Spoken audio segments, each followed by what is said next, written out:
What's up, Mudpuppies? Stop it. We are Yes, we are back. with another episode of Cryptid Files, Yes. the podcast that covers all manner of cryptids, folklore, Files. ghosts, aliens, Files again. files, myths, Me reading. spaghetti, Yep.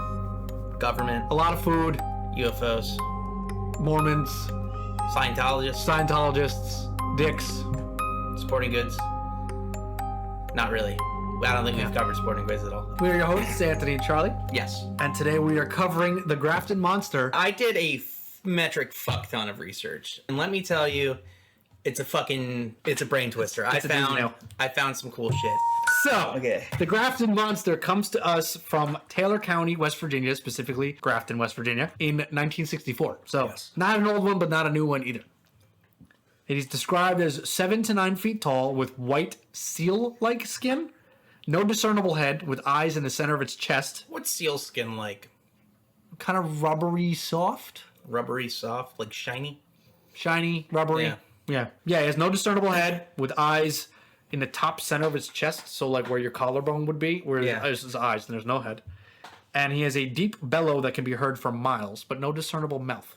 Yeah. So probably rumbles from the inside of him. You know what this reminds me of? I don't know why, but Christopher Columbus on his first voyage to the Americas, when he came back and reported things he saw. Yeah. He reported people that had no heads but faces. Oh yeah, the on. faces on the... No, that was Marco Polo. Same shit, dude. That was Marco Polo on the Silk Road. They're the same fucking thing. Not even close, dude, but Pretty good sure try. Christopher Columbus saw that shit too. No, it was Marco Polo. Are you sure? Yeah, I have his book. No. No. Well, I bet you Christopher Columbus saw that. We could just agree to disagree that I'm right. It's okay. Marco Columbus saw it. Marco Columbus, Christopher Polo. Yeah. So, yeah, that's the Grafton Monster, dude. So you have 7,000 pages of notes. So I'm gonna let you take this one away, man. I secede to you in this one, man. I just got a few little details to throw in. Okay, let me apologize now because I have a fuck ton of newspaper articles, Let's go. a fuck ton of handwritten notes, letters to editors, That's what we do, man. and shit like that. So I'm going to be doing a lot of reading. That's all right. And I am terrible at fucking reading out loud, but we're going to make it work. You All can right? also hand anything off to me if you want me to help read. Yeah. This is my fucking research. I'm just saying, I know how to read too. Okay, the city of Grafton, right? It's in the heart of the Tigard Valley in Northwest Virginia. It's home to 4,722 residents, according to the most recent census data. Grafton's recognized as the birthplace of Mother's Day. I don't know if you knew that. Interesting. Yep. It was once a booming town known for its railroads and strategic significance during the early stages of the American Civil War. It is also believed to be where the first Union soldier was killed Oh, okay. in the American Civil War. And it's got an International Mother's Day shrine there because it's the birthplace of Mother's Day. So that's just some fun facts about the town. It's also in an area that's rich for cryptids and UFOs. I mean, it's West Virginia, dude. West Virginia We've is covered full so of many that West shit. Virginian Yeah. cryptids like Mothman, the Blue Devil, Snallygaster technically kind of bleeds into West Virginia, but it's mostly Yeah. Maryland. The Agua was in West Virginia. The fucking Sheep Squatch is in West Virginia. The Yeah. Flatwoods Monster was in West Virginia. West Virginia's full. And that's just what we've covered. Yeah. There's so many more in our so many schedule. more in West Virginia. Yeah, West Virginia And is... this is another Cold War era. Right, 64. Cryptid, 64. And as we know, there's a lot of pop-up cryptids from this time frame. Not only because of that kind of thought of government experimentation happening, but also because people needed distractions from Right, there was a lot of... impending doom. Don't look at this. Come look at this monster. Yeah, so a lot of newspapers ran with stories like this. Right. Which is why there's so many newspaper articles I have from the 1950s to the Which makes me 70s. wonder. Now, this is kind of like his orange name for the fruit of the color.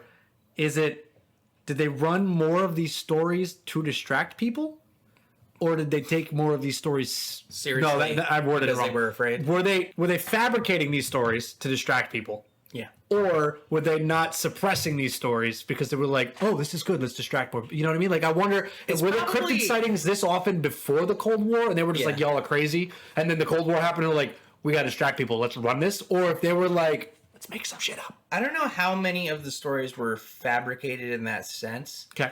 I feel like they just put more focus on them. It was probably the first theory that there were all these sightings before the Cold War, and they were just like, y'all are stupid, we're not talking about this. And now that they they got into Cold War. They needed a distraction. They were like, fuck it. We'll talk about the weird monkey that has no head.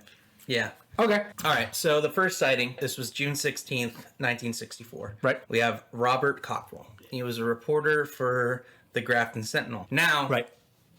he was also 17 years old. Oh, Yes. okay. So Does that make it more or less credible in your eyes?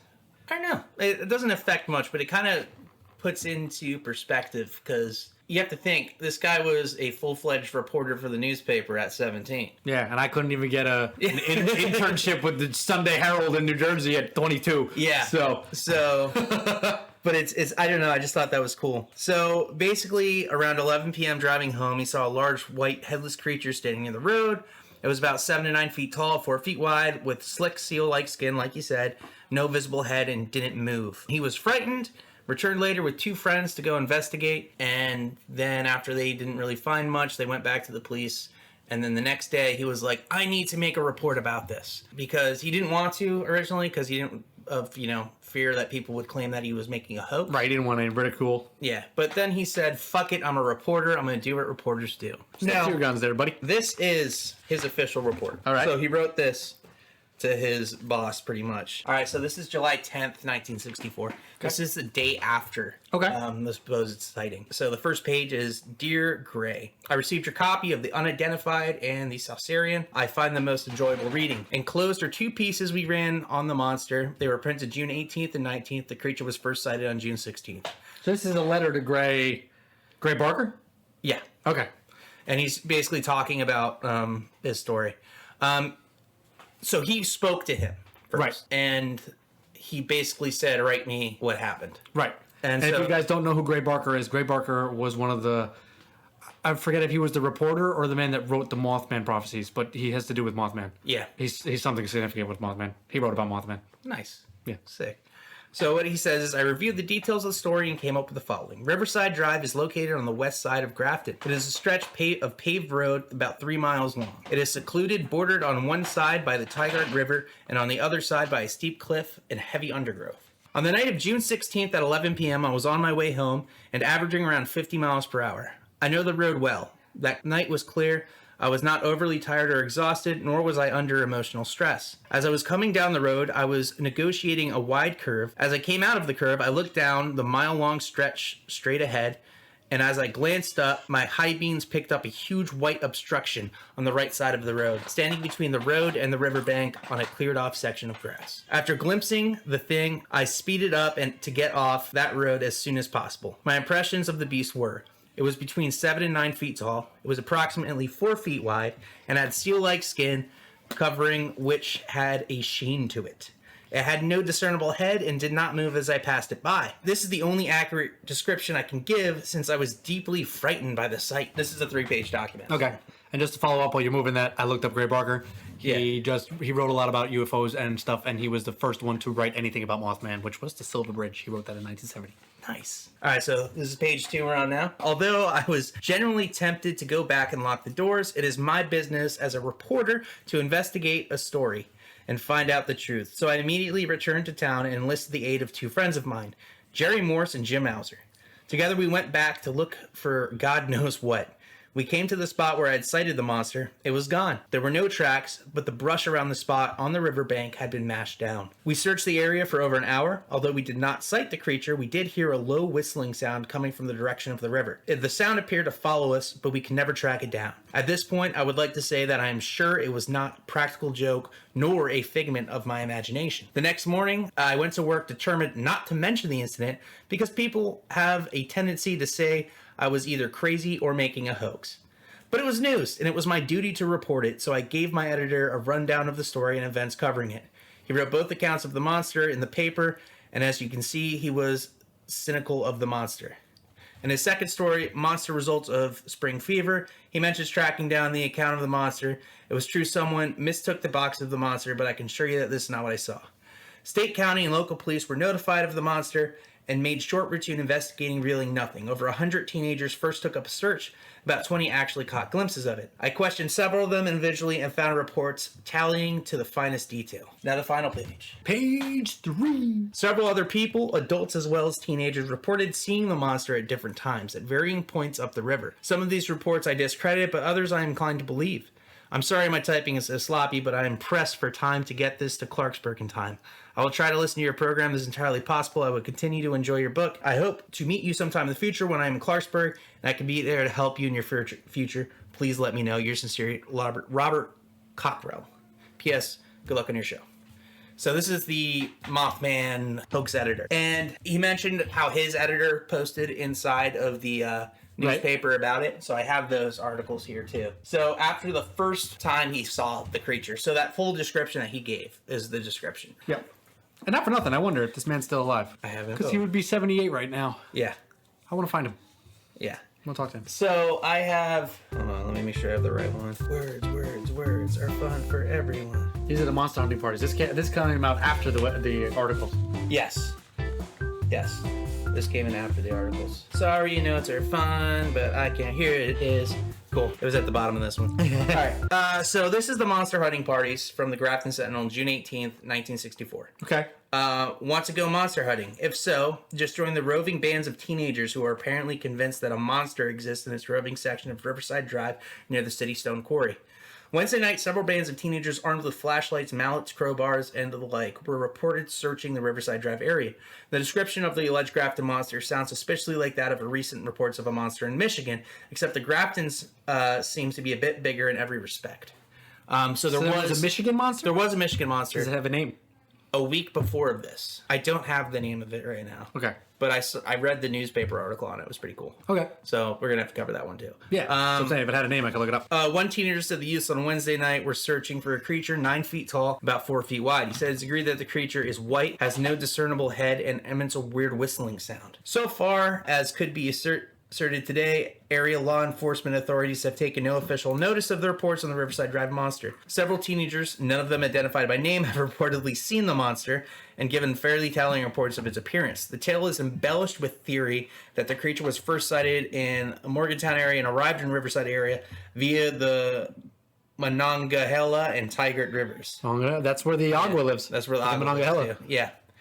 A lot of cryptids come out of that river. There must be some shit in that river. Yeah, one youth suggests that it could be an escaped polar bear, but offered no suggestion as to where such an animal would have escaped from. Yeah. Which is just funny. I think it's a polar bear. Where's it from? No clue. Where did it come from? Not in the world. Basically, his editor was like, nah, dude, no fucking way. It's not true. Which is why he wrote the letter that I read before to old Mothman creator. Right. Well, he's not the creator. So he wrote the first book about Mothman. So he was a UFOologist and all that kind of stuff. Yeah. So kind of a credible source to talk about. Kind of a credible source. Now, there was another article, and they brought this up afterwards as more and more people were looking for this thing. Right. So this is June 19th, 1964. And it's kind of just another discrediting article that editor put out, just to kind of calm down the town. So here it is.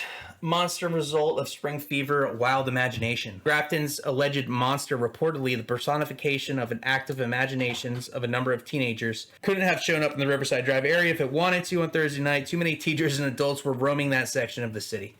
Approximately 10 p.m., it was reported that cars were almost bumper to bumper along the river drive, and a large number of cars were pulled off the road to permit joining in the area's most popular sport in recent years, monster hunting. Some 20 reports from persons alleging seeing the creature, which have been cited since Tuesday night when all-white headless monster was first reported seen near the city's rock quarry.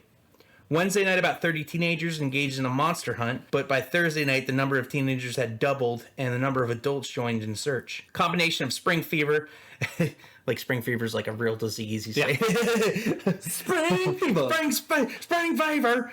Lack of area recreational facilities and recent publicity given the missing town who claim to have a monster which followed people are believed to have laid the basis for the widely imaginative story about the Grafton Monster. Yeah. A routine check by the Sentinel showed that the monster story may have resulted from the fact that individual pushing a handcart loaded with boxes walked alongside River Drive on Tuesday night. In the half-light of late evening, this person that loaded a handcart apparently took on a weird shape for persons having just read the story of Michigan Monster. It's fairly certain that monsters don't go around pushing handcarts loaded with boxes. No. Yeah. Which is true. I don't think I've ever seen a monster push a handcart loaded with boxes. So he's got some type of factual knowledge there. So that was the initial news coverage, right? Okay. And then after that was the letter. I probably should have read the letter afterwards. That's okay. Yeah. But basically, Barker kind of took this and ran a little bit. So he did actually come over and interview. Okay. And these are the original notes. Interesting. That are nearly impossible to discern any logical information from. But Barker knew what they meant. But it's cool to see. We have like the actual notes still there, which is cool. Or Baker. Or Barker. Baker. Yeah, I think I've been saying Barker. It's Barker. It's Great Barker. Okay, cool. Now, this is what he wrote. Okay. This was Barker's report. Yes. Story on a monster. This is from his notes. Okay. Robert Cockrell, reporter of the Grafton WVA Daily, the Sentinel, had in his experience as a reporter did some legwork on some pretty kooky stories. Although in that relatively small, well-behaved town, only an occasional burglary or teenagers caught blowing the fire whistle was on hand to excite readers about local happenings. On the night of June 16th, 1964, however, Cockrell plunged right in the middle of a bizarre occurrence and for once had to interview himself. Since he was the first-hand witness. The editor, however, was loath to print the story of the reporter's experience and instead ran a couple of watered-down, tongue-in-cheek accounts of teenagers chasing a monster, as I just read. Right. After getting the tip about Cockrell's experiences, I drove nearby Grafton and interviewed the quiet, soft-spoken newspaperman, a fellow in his middle 20s, which he says in his mid-20s. He was 17 when this happened. Right. So I don't know how long he waited to get him or if he just misprinted there. Right, okay. Riverside Drive is only a straight stretch of road in the Hillshroud community. The secluded highway stretches about 3 miles and is bordered one side by the Target River, on the other side by a steep cliff and heavy undergrowth. I was on my way home that night about 11 p.m., Cockrell told me. I must have been averaging about 50 miles per hour. I know the road well. The night was clear and I was not overly tired or exhausted, nor was I under any emotional stress. So he goes through everything that Cockrell told him, which is cool. The problem is, Gray Barker was also like a known hoax artist. Right, he jumped on stories that he thought would make him money. Because I'm pretty sure he is just like, who was the other guy we covered that was a hoax writer too? Because back in that day, you were only paid for your stories if they ran. So he wrote shocking, phenomenal story because they would pay him for it. Yeah. So he would embellish and all these kind of things to be like, oh, wow, yeah, we'll run this story for you. Here's your $100. Yeah. So it turned into kind of that type of thing. Right. The next thing that I need to read is in 2014. There was a sighting in 2014. Because we're looking at 50 years later now, suddenly he's back. Yes. Okay. 50 years later, I have something to read. All right. The story is going to get absolutely wild. I'm sorry again. I apologize, everybody, that I just have so much like original documents for this cryptid. This is good. And this is a very informative one. Yeah. For me to not go over them, it would be... I feel like it was shorting everybody. I'd be shorting everybody. Yeah. Hit it. A Requiem for a Monster. Interesting. Okay. Yeah. So, the Grafton Monster would have turned 50 years old in June this year. It was a good old monster. Its description was vague, not enough to be scary, but interesting enough to give folks something to chase on a warm summer's evening. It came into being on a dark night in June of 1964, and as an unexplained shape by the side of the road, it was fleshed out by the rumor mill, dressed up, and sent on its way with each new telling of the tale. The Grafton that gave birth to the monster was so much of a different place than Grafton today. It was a nice little town. People knew each other. Most people knew all of your business. The schools and work were close by. Everybody walked or biked to get where they needed to go. It was a great place to grow up in and a great place to live. Tell a story at Biggie's or Tasty Freeze, and you would hear it back in about an hour at Malone's drugstore or the Dairy Queen, and might even still bear some semblance to the facts contained in the first selling. The 17-year-old part-time reporter of the Grafton Sentinel told his friends what he thought he saw on the dark Riverside Drive, and by the time he heard the story repeated back to him by another friend, it had become a full-blown monster, and the hunt was on. In the light of day, the monster was most likely a fixture on the Grafton roadways and a local character by the name of Tommy Peters. He could have been seen riding his bicycle all over town at all hours of the day and night, with his finds for the day stacked high in the back of his bike. It was this image of a loaded bicycle, unlit and gliding in and out of the shadows, and the dim light along Riverside Drive that set the whole thing in motion. I know, that doesn't sound right? Now, for the article in the Grafton Sentinel, the young reporter told his editor what he initially thought he saw and how the sighting had taken a life on its own. The editor, Tom Russell, a great guy and a journalist with a lifetime experience in newspapers and an eye for news, knew the story was just that, a story. He published a story pointing out the danger of all the people coming to Riverside Drive and the chance of getting someone hurt. But along with the report that the monster was just like the shape of someone pushing a cart of boxes down the road at night. The monster will not die. Every so many years, someone digs the story back up, adds non-existent details, and sends it back out the door. In 2012, a paperback was published entitled Monster of West Virginia by Rosemary Ellen Guiley, Stackpole Books. The first chapter after the introduction is titled, you guessed it, The Grafton Monster. The quotes attribute the young reporter were never made, and the majority of what the book said happened after the sighting is pure fiction. The final and most important line. The fact is, there's no Grafton Monster, and there never was. How do I know that for a fact? Because I am the young reporter 50 years removed from the birth of the monster. Robert R. Cockrell. Oh, shit. Yes. So he came out and He straight up came was out like, 50 years later I made it up. and said, yeah. And pretty much said there is no monster. Fuck, yo. Oh my god. That took some digging to find, too, that article for some Holy reason. crap, because they probably don't want that to be... Wow. And that didn't come out till 2012. You mean 2014? 2014. So literally 50 years later, this guy comes out and says, yeah man, I made it up. Yeah, and then he and then he signs it at the bottom, because I'm that reporter. And then he signs his name, Robert R. Cockrell. Yeah. Damn. So that I think I know how I'm rating this one. when I read that, I was just sitting here like the amount of like excitement I got just from hearing that firsthand from the actual like initial witness. Wow. Saying, look, I was a young teenager and I was a saw the reporter. wrong thing. I saw the wrong thing. I know what I saw. The people ran away with the story and it turned into this. Oh There is no my monster. God. I was like, damn. Jesus Christ. What a local legend this fucking thing turned into. Yeah. Hell, it was featured in Fallout 76. They hunted it on Mountain Monsters. Mountain Monster Season 2 dramatizes the hunt for it. The video game Fallout 76 has a mutated version of the as a boss. Yeah. And for a long time, people were coming up with theories of like an alien probe, international beings, government cover-up stories, and it turns out it doesn't even fucking exist. Doesn't even fucking exist. And you know what? Crazy. What makes it even crazier? Doing research on this, until you dug that up, no one says it's a hoax. None of the other sites, none of the newspaper article, nothing brought up. That's if you go to the Cryptid wiki page, it doesn't bring up that it's because the Cryptid wiki page, as cool as it is, like you'll straight up, you pull the page up, and if it's a hoax, it says right there in big letters, this page is a hoax. So like, we have an actual... The Cryptid wiki doesn't have the hoax on it. The 3 books, no, the 4, 5. Yeah.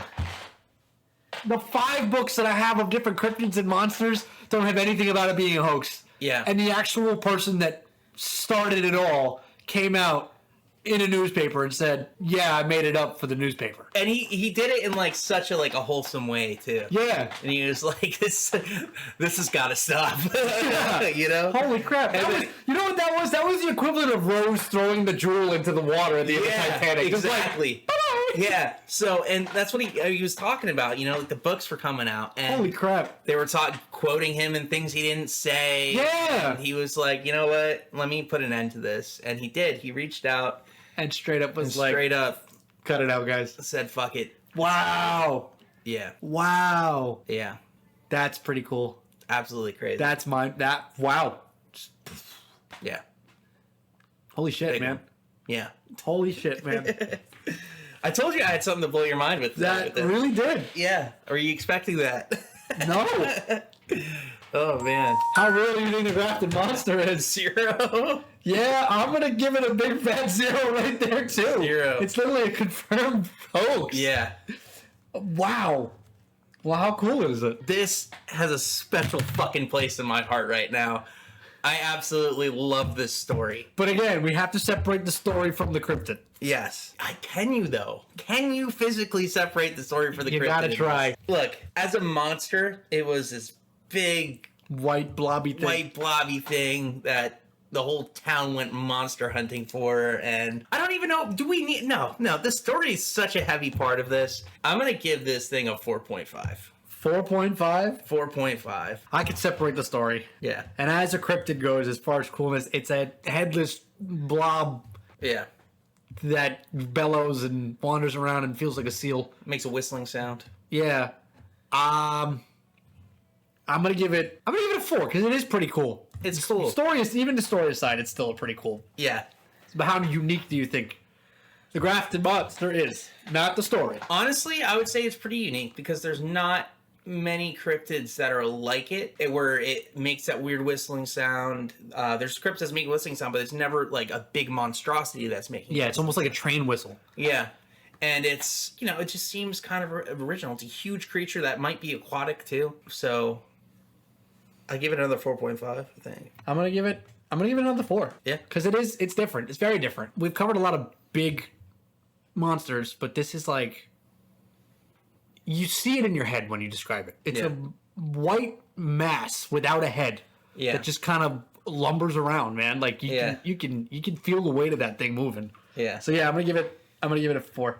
Yeah. All right, Math Duck is ready. All right, so we got 0 plus 0 plus 4.5 plus 4 plus 4.5 plus 4. We have a 17. A 17. Yeah. Wow. For 2 big goose eggs for realism. That is a it's fucking... still scored That is high. a monster score for a monster of a monster. 17 even. Yeah. How would you fight the Grafton Monster if it was real? If it was real. Well, it's not really said to do much. Right. So I just push his ass in the river. Okay. Get in the river. Push that blubbery sealskin man in the river. Yeah, easy days. I could do it. I wouldn't do it though. I love this cryptid now. Love this thing. Love this story. It's got a wholesome ending. It's perfect. Oh, I'm so glad we did this episode. But cool, dude. That's the Grafton not monster, man. yeah, the Grafton Shit. Monster. I'm still blown there. Ups and downs, and it was a crazy ride of knowledge. Thanks for watching. Make sure you give us a follow if you're just lurking. Subscribe if you wanna. It helps us out. We really like that. It's pretty cool. Go check us out on all our socials, our Facebook, our TikTok, our Instagram for updates, news, and all that kind of cool stuff. Join us in the Discord. You get exclusive sneak peeks at our schedule. You get art. We share memes. We chat. Yeah. We send you sexy pictures of Mothman. We don't, but I do. And if you subscribe to us on Twitch or you donate even just one time to our coffee account, you get put in our subscribers only chat on Discord. And that is a lifetime membership. You can cancel your subscription and still be part of that. And if you're in there, you get to make requests for cryptids that we want to cover, and we send you discount codes for our merch. So yeah, join the Discord and it'll be a good time. If you're interested in movies, follow my letterbox. I've got a DNR list. It's all monster, cryptid, real horror, conspiracy theory, conspiracy theory, alien stuff. Yeah. Go check out my Goodreads if you like books. I have a DNR list there too for everything about cryptids, folklore, ghosts, and stuff there. Yeah. And I think that's really it. Just donate to our coffee. Even just $1 helps us out a whole lot. I think that's it. Yeah, that's good. We'll see you on the next one. Bye, guys. Peace.